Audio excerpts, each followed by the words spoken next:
नमस्कार एवरीवन, मैं हूं पवन कुमार और आप देख रहे हैं YouTube channel creative education. UP SSC and UPPSC practice set 7 है, इंपॉर्टेंट क्वेश्चन हैं। तो आइए शुरुआत करते हैं। क्वेश्चन नंबर 1 है, भारतीय कृषि का किसी महत्वपूर्ण स्तर तक यंत्रीकरण किस कारण से संभव नहीं है? ऑप्शंस दिए, छोटे जोत क्षेत्र, ट्रैक्टरों की कमी, किसानों की गरीबी या लोगों की उदासीनता। तो इसका राइट आंसर है ऑप्शन ए, छोटे जोत क्षेत्र, इनको बोलते हैं स्मॉल होल्डिंग। ठीक है। अगर हम बात करते हैं भारतीय कृषि की, तो भारतीय कृषि के छोटे जोत क्षेत्र एक महत्वपूर्ण क्या है, लक्षण है। इन छोटे जोत क्षेत्रों के कारण ही भारतीय कृषि का किसी महत्वपूर्ण स्तर तक यंत्रीकरण संभव नहीं है। नेक्स्ट क्वेश्चन है, निम्नलिखित में से कौन सा कथन गलत है? अर्थव्यवस्था संसाधनों की अधिकता की समस्या का सामना करती है। यह संसाधन है। किसी अर्थव्यवस्था की मुख्य समस्या है संसाधनों के बंटवारे की समस्या। अर्थव्यवस्था संसाधनों के उपयोग की समस्या का सामना करती है। अर्थव्यवस्था संसाधनों की वृद्धि की समस्या का सामना करती है। तो इसका राइट आंसर है ऑप्शन ए, अर्थव्यवस्था संसाधनों की अधिकता की समस्या का सामना करती है। यह कथन है इसमें, यह गलत है। देखिए, किसी भी अर्थव्यवस्था से संबंधित अर्थशास्त्रियों द्वारा उठाए गए कुछ तथ्य निम्नलिखित हैं। पहला, वो टू प्रोड्यूस यानी क्या उत्पादन किया जाए, अथवा संसाधनों के आवंटन यानी बंटवारे की समस्या। कैसे उत्पादन किया जाए, हाउ टू प्रोड्यूस। वितरण यानी मार्केटिंग कैसे की जाए। आर्थिक कुशलता, इकोनॉमिक एफिशिएंसी, ये सामाजिक कल्याण को अधिकतम करने की समस्या है। और उत्पादन के साधनों का पूरी तरह से उपयोग और उत्पादन क्षमता या राष्ट्रीय आय की वृद्धि। लेकिन अर्थव्यवस्था संसाधनों की अधिकता की समस्या सामना करती है, कथन गलत है। तो राइट आंसर है ऑप्शन ए। नेक्स्ट क्वेश्चन है, सिंधु घाटी के लोगों की एक महत्वपूर्ण रचना निम्नलिखित में से किसकी मूर्ति थी? नटराज, नृत्य करती हुई बालिका, बुद्ध या नरसिम्हा। तो इसका राइट आंसर है ऑप्शन बी, नृत्य करती हुई बालिका। सिंधु घाटी के लोगों की एक महत्वपूर्ण रचना नृत्य करती हुई बालिका की मूर्ति है, जो कांसे से निर्मित है। यह मूर्ति मोहनजोदड़ो से प्राप्त हुई है। तो राइट आंसर है ऑप्शन बी, नृत्य करती हुई बालिका। नेक्स्ट क्वेश्चन है, बिंदुसार के शासन के दौरान अशांति कहां थी? उज्जैनी, पुष्कलावती, तक्षशिला या राजगृह। तो इसका राइट आंसर है ऑप्शन सी, तक्षशिला। चंद्रगुप्त मौर्य के उत्तराधिकारी एवं उसके पुत्र बिंदुसार के शासनकाल में तक्षशिला में विद्रोह हुआ था। उसने अशोक को मारामात्य बनाकर वहां के विद्रोह दबाने के लिए भेजा। अशोक ने न केवल विद्रोह को शांत किया, बल्कि वहां की प्रजा का प्रेम और विश्वास भी जीत लिया था। तो अशोक को बिंदुसार ने कहां भेजा था विद्रोह को शांत करने के लिए? तक्षशिला। तो राइट आंसर है option C, Takshashila. Question number 5 है, एलोरा में प्रसिद्ध शिव मंदिर का निर्माण किसने करवाया था? मौर्य सम्राट अशोक, गुप्त शासक समुद्रगुप्त, चालुक्य राजा पुलकेशिन द्वितीय या राष्ट्रकूट शासक कृष्ण प्रथम। तो इसका राइट आंसर है ऑप्शन डी, राष्ट्रकूट शासक कृष्ण प्रथम। महाराष्ट्र के एलोरा में कैलाशनाथ मंदिर का निर्माण राष्ट्रकूट नरेश कृष्ण प्रथम ने किया था, और यह मंदिर बेसर शैली से निर्मित है। कौन सा? एलोरा में प्रसिद्ध शिव मंदिर निर्माण राष्ट्रकूट शासक कृष्ण प्रथम ने करवाया था। शिवाजी के समसामयिक मराठा संत का नाम क्या था? संत ज्ञानेश्वर, नामदेव, संत एकनाथ या संत तुकाराम। तो इसका राइट आंसर है ऑप्शन डी, संत तुकाराम। शिवाजी के समसामयिक मराठा संत तुकाराम एवं समर्थ गुरु रामदास थे। रामदास ये छत्रपति शिवाजी के महाराज के गुरु थे। तो राइट आंसर ऑप्शन डी, संत तुकाराम। निम्न में से कौन सा भारत आने वाला पहला अंग्रेजी जहाज है?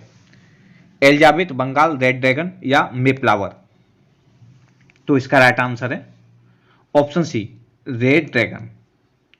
दोस्तों, वैसे सबसे पहले जो जहाज यहां पे आया था वो कैप्टन हॉकिंस के नेतृत्व में हेक्टर नामक पहला अंग्रेजी जहाज 1608 ईस्वी में सूरत के बंदरगाह पर आकर रुका था। लेकिन क्योंकि हेक्टर का इसमें ऑप्शन नहीं है, हेक्टर के साथ साथ एक और जहाज आया था रेड ड्रैगन, इसलिए यहां पर जो राइट आंसर होगा वो होगा रेड ड्रैगन। सूरत के बंदरगाह पर आकर रुका था तथा हॉकिंस ही वह प्रथम अंग्रेज व्यक्ति था जिसने समुद्री मार्ग से भारत की भूमि पर कदम रखा था। तो ये ऑप्शंस दिए हैं, इसमें हेक्टर नहीं है और रेड ड्रैगन इसी जहाजी बेड़े में शामिल था जिसमें हेक्टर जहाज था, इसलिए विकल्प सी सही है।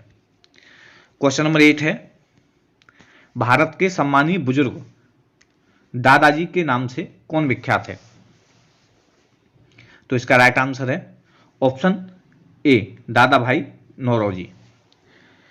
दादा भाई नौरोजी को भारत के सम्मानित बुजुर्ग के रूप में जाना जाता है। ये एक महान वृद्ध पुरुष, grand old man of India इनको कहा जाता है। वह प्रथम भारतीय थे जिन्होंने एक उदारवादी दल, और ये ब्रिटेन के हाउस ऑफ कॉमन्स में एक सदस्य चुने गए थे। तो राइट आंसर है ऑप्शन ए, दादा भाई नौरोजी। इंग्लैंड के हाउस ऑफ कॉमन्स द्वारा भारत के किस गवर्नर जनरल पर महाभियोग चलाया गया था? वारेन हेस्टिंग्स, कॉर्नवालिस, वेलिजली या विलियम बेंटिंग? तो इसका राइट आंसर है option A, Warren Hastings. England के हाउस ऑफ कॉमन्स द्वारा वारेन हेस्टिंग्स पर महाभियोग चलाया गया था। बरक ने हेस्टिंग्स को चूहा और नेवला, एक झूठा बैलों का ठेकेदार और अन्याय का मुखिया इत्यादि संज्ञाओं से संबोधित किया है। तो इंग्लैंड के हाउस ऑफ कॉमन्स द्वारा वारेन हेस्टिंग्स पर क्या चलाया गया था? महाभियोग चलाया गया था। शासन की एकात्मक पद्धति का लाभ है अधिक अनुकूलनशीलता, गणराज्य, जनता द्वारा अधिक सहभागिता, सत्तावाद की कम संभावनाएं। तो इसका राइट आंसर है ऑप्शन बी, दृढ़ राज्य। शासन की जो एकात्मक पद्धति में केंद्र होता है, जो सेंटर होता है, वो सर्वोपरि होता है, जो कि राज्य यानी राष्ट्र को सुदृढ़ता प्रदान करता है। तो राइट आंसर है ऑप्शन बी, दृढ़ राज्य। नेक्स्ट क्वेश्चन है, मौलिक कर्तव्यों के अध्याय में शामिल है उन उदात्त आदर्शों को संजोने तथा अपनाने का कर्तव्य जिन्होंने हमारे स्वतंत्रता आंदोलन को प्रेरित किया। आम चुनाव में मत देने का कर्तव्य, लोगों में भ्रातृत्व भाव पैदा करने का कर्तव्य, उस राजनीतिक दल के साथ बने रहने का कर्तव्य जिसकी टिकट पर किसी ने चुनाव लड़ा हो। तो मौलिक कर्तव्यों का क्या अर्थ है? तो इसका राइट आंसर है ऑप्शन ए, उन उदात्त आदर्शों को संजोने तथा अपनाने का कर्तव्य जिन्होंने हमारे स्वतंत्रता आंदोलन को प्रेरित किया था। मौलिक कर्तव्यों के अध्याय में कुल 10 लेकिन वर्तमान में 11 मूल कर्तव्यों को शामिल किया गया है। इसमें उन उदात्त आदर्शों को संजोने तथा अपनाने का कर्तव्य शामिल है जिन्होंने हमारे स्वतंत्रता आंदोलन को प्रेरित किया था। ये मूल कर्तव्य संविधान के भाग 4 क में अनुच्छेद 51 क के रूप में शामिल हैं। तो राइट आंसर है ऑप्शन ए। निम्नलिखित में से कौन से सही जोड़े का सही मिलान किया गया है? इंदिरा साहनी केस, कार्य क्षेत्र में महिलाओं का अधिकार, एडीएम जबलपुर केस, आपातकाल में नागरिकों का अधिकार, करतार सिंह केस, अल्पसंख्यक अधिकार और विशाखा केस, केंद्र राज्य संबंध। तो इसमें कौन सा जोड़ा सही है? Which one of the pair is the right combination? तो इसका राइट आंसर है option B, ADM Jabalpur case, आपातकाल में नागरिकों का अधिकार। देखिए, इंदिरा साहनी केस केंद्र सरकार की सेवाओं में अन्य पिछड़ा वर्गों का आरक्षण 1992 में ये जो है हुआ था। एडीएम जबलपुर केस आपातकाल में नागरिकों के अधिकार 1975 में। करतार सिंह केस ये आतंकवादी घटनाओं से संबंधित कानूनों के विषय में है। और विशाखा केस महिलाओं के अधिकार आरक्षण संबंधी अधिकारों से संबंधित है। तो अभी इसका जो राइट आंसर है वो है option B, ADM Jabalpur case आपातकाल में नागरिकों का अधिकार। नेक्स्ट क्वेश्चन है, निम्न में से कौन सा संसद से संबंधित नहीं है? आमुख, स्थगन, भंग करना या बर्खास्त करना? तो राइट आंसर है इसका ऑप्शन डी, बर्खास्त करना। देखिए, आमुख, स्थगन और भंग करना संसद से संबंधित शब्दावलियां हैं, जबकि बर्खास्त करना संसद से संबंधित नहीं है। तो right answer option D. Next question है, भारत के महान्यायवादी की नियुक्ति कौन करता है? उच्चतम न्यायालय का मुख्य न्यायाधीश, संसद, विधि मंत्री या राष्ट्रपति? तो इसका राइट आंसर है ऑप्शन डी, राष्ट्रपति। संविधान के अनुच्छेद 76(1) के तहत राष्ट्रपति द्वारा उच्चतम न्यायालय का न्यायाधीश नियुक्त होने के लिए अर्हत किसी व्यक्ति को भारत का महान्यायवादी नियुक्त किया जाता है। कौन सा है संविधान का अनुच्छेद है 76(1)? ठीक है, इसके द्वारा नियुक्ति होती है। क्वेश्चन नंबर 15 है, 93वें संवैधानिक संशोधन का संबंध किससे है? पंचायती राज, मुद्रा विनिमय, वित्त आयोग या भारतीय रिजर्व बैंक? तो इसका राइट आंसर है ऑप्शन ए पंचायती राज। भारत के संविधान के 73वें संशोधन द्वारा संविधान में एक पंचायती राज व्यवस्था को संवैधानिक दर्जा दिया गया है, ठीक है। जबकि 74वें संशोधन द्वारा संविधान में IXA, ठीक है, को जोड़कर नगर पालिकाओं को संवैधानिक दर्जा दिया गया है। यानी संविधान का जो 9वां भाग है जिसको हम IX बोलते हैं, ठीक है, इसमें पंचायतों को जोड़ा गया है, ठीक है, और इसमें नगर पालिकाओं को जोड़ा गया है। तो यहां राइट आंसर हो गया इसका पंचायती राज। 73वें संवैधानिक संशोधन का संबंध किससे है? पंचायती राज से है। क्वेश्चन नंबर 16 है, न्यूमूर द्वीप किस खाड़ी में स्थित है? ऑप्शंस दिए फार्स की खाड़ी, अदन की खाड़ी, बंगाल की खाड़ी, ओमान की खाड़ी। तो इसका राइट आंसर है ऑप्शन सी, बंगाल की खाड़ी। अगर बंगाल की खाड़ी की बात करें तो ये विश्व की सबसे बड़ी खाड़ी है और हिंद महासागर का पूर्वोत्तर भाग है। यह मोटे रूप में त्रिभुजाकार खाड़ी है जो पश्चिमी ओर से अधिकांशतः भारत एवं शेष श्रीलंका, उत्तर से बांग्लादेश एवं पूर्वी ओर से बर्मा यानी म्यांमार तथा अंडमान एवं निकोबार द्वीप समूह से घिरी है। बंगाल की खाड़ी ये क्या है? विश्व की सबसे बड़ी खाड़ी है। यह हिंद महासागर का उत्तर पूर्वी भाग है और इसका नाम भारतीय राज्य पश्चिम बंगाल के नाम पर आधारित है। बंगाल की खाड़ी में ही एक द्वीप है जिसको न्यूमूर द्वीप है और ये एक निर्जन द्वीप है। इस द्वीप को भारत में पूर्वासा और बांग्लादेश में दक्षिण तलपट्टी के नाम से जाना जाता है। आकार में यह खाड़ी त्रिभुजाकार है जिसके उत्तर में बांग्लादेश और पश्चिम में बंगाल है। न्यूमूर द्वीप के कारण ही भारत और बांग्लादेश के बीच विवाद रहता है, इस न्यूमूर द्वीप के कारण। तो राइट आंसर है ऑप्शन सी, बंगाल की खाड़ी। नेक्स्ट क्वेश्चन है, किसी देश के अनुकूल व्यापार शेष का आशय है? निर्यात की अपेक्षा आयात अधिक है, आयात की अपेक्षा निर्यात अधिक है, आयात और निर्यात बराबर है, आयात बढ़ रहा है और निर्यात कम हो रहा है। तो इसका राइट आंसर है ऑप्शन बी, आयात की अपेक्षा निर्यात अधिक है। Export is greater than the import. तो इसमें क्या है? ये अनुकूल व्यापार की स्थिति होती है किसी भी देश की। तो राइट आंसर है ऑप्शन बी। क्वेश्चन नंबर 18 है, विदेश मुद्रा दर वह का अर्थ वह दर है जिस पर देश की मुद्रा का व्यापार किया जाता है। ऑप्शन ए विदेशी मुद्रा बाजार में किसी अन्य देश की मुद्रा के लिए, ऑप्शन बी यूएसए डॉलर के लिए जो विदेशी मुद्रा बाजार में सबसे प्रबल मुद्रा है, या मुद्राओं के नियत समूह के लिए जिसमें डॉलर, येन, यूरो, पाउंड शामिल हैं, अंतर्राष्ट्रीय मुद्रा कोष द्वारा निर्धारित किसी अन्य देश की मुद्रा के लिए। तो इसका राइट आंसर है ऑप्शन ए, विदेशी मुद्रा बाजार में किसी अन्य देश की मुद्रा के लिए। तो ये क्या होती है? विदेशी मुद्रा, ये करेंसी एक्सचेंज रेट होता है, ठीक है। जो मुद्रा दर होती है वो किससे निर्धारित की जाती है? विदेशी मुद्रा बाजार में किसी अन्य देश की मुद्रा के लिए। विदेशी मुद्रा दर का अर्थ वह दर है जिस पर एक देश की मुद्रा का व्यापार किया जाता है। विदेशी मुद्रा बाजार में किसी अन्य देश की मुद्रा के लिए विदेशी विनिमय दर निर्धारण के 3 सिद्धांत मिलते हैं। पहला है स्वर्ण समता सिद्धांत, दूसरा है क्रय शक्ति समता सिद्धांत और तीसरा है मांग पूर्ति सिद्धांत। तो राइट आंसर है इसका ऑप्शन ए।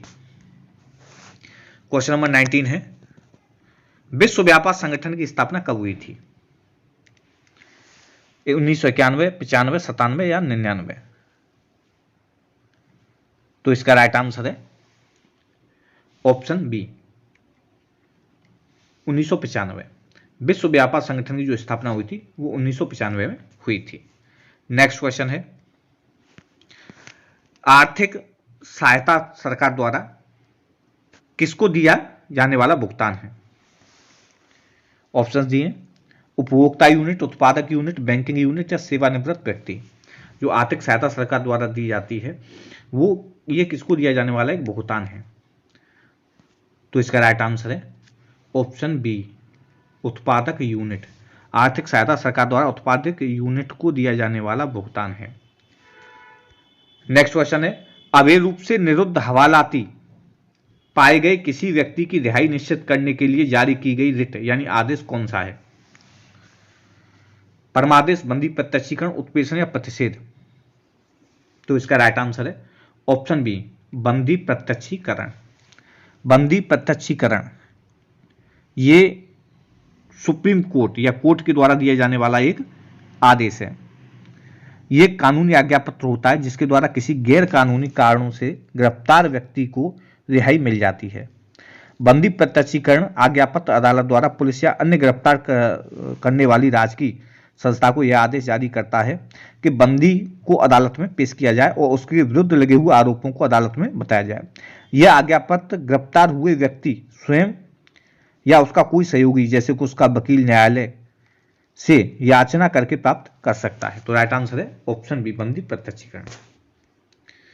क्वेश्चन नंबर 22 है, संविधान संशोधन विधेयक के संदर्भ में निम्नलिखित कथनों पर विचार कीजिए। संविधान संशोधन विधेयक प्रत्येक सदन के उपस्थित और मतदान करने वाले सदस्यों के 2/3 बहुमत से पारित होना चाहिए। इस प्रकार के विधेयक पर दोनों सदनों के बीच असहमति के कारण उत्पन्न होने वाले गतिरोध का हल दोनों सदनों की संयुक्त बैठक द्वारा निकाला जाना चाहिए। तो इसका जो राइट आंसर है वो कौन सा है? ऑप्शन दिए केवल प्रथम, केवल सेकंड, केवल फर्स्ट और सेकंड दोनों, या न तो फर्स्ट और न ही सेकंड। तो इसका जो राइट आंसर है वो कौन सा है? इसका जो राइट आंसर है वो ऑप्शन ए, केवल प्रथम। प्रत्येक सदन में एक विशेष बहुमत द्वारा विधेयक पारित किया जाना चाहिए, अर्थात सदन की कुल सदस्यता के बहुमत अर्थात 50% से अधिक और सदन से उपस्थित और मतदान करने वाले सदस्यों के 2/3 बहुमत द्वारा, ठीक है, ये बहुमत से पारित होना चाहिए। तो इसलिए ऑप्शन ए सही है। प्रत्येक सदन को विधेयक अलग से पास करना होगा। दो सदनों के बीच असहमति की स्थिति में विचार विमर्श और विधेयक पारित करने के उद्देश्य से दोनों सदनों की संयुक्त बैठक आयोजित करने का कोई प्रावधान नहीं है। इसलिए कथन सेकंड सही नहीं है। यानी जो संविधान संशोधन विधेयक है, ठीक है, इसलिए क्या है, संविधान संशोधन विधेयक प्रत्येक सदन के उपस्थित और मतदान करने वाले सदस्यों के 2/3 बहुमत से पारित होना चाहिए। तो राइट आंसर है ऑप्शन ए। क्वेश्चन नंबर 23 है, अश्रु गैस है। इस वीडियो का ये अंतिम क्वेश्चन है। Ammonia, alpha chloro, acetophenone, hydrogen sulphide. तो इसका राइट आंसर है option B, alpha chloro acetophenone. Alpha chloro acetophenone ये अश्रु गैस के रूप में प्रयोग की जाती है। तो राइट आंसर है ऑप्शन बी। तो दोस्तों ये थे कुछ इंपॉर्टेंट क्वेश्चंस आपको कैसे लगे कमेंट बॉक्स में कमेंट करके जरूर बताइए। चैनल को अगर आपने सब्सक्राइब नहीं किया है सब्सक्राइब कर लीजिए, बेल आइकन बटन को भी प्रेस कर लीजिए और इस वीडियो को देखने के लिए आपका बहुत बहुत धन्यवाद।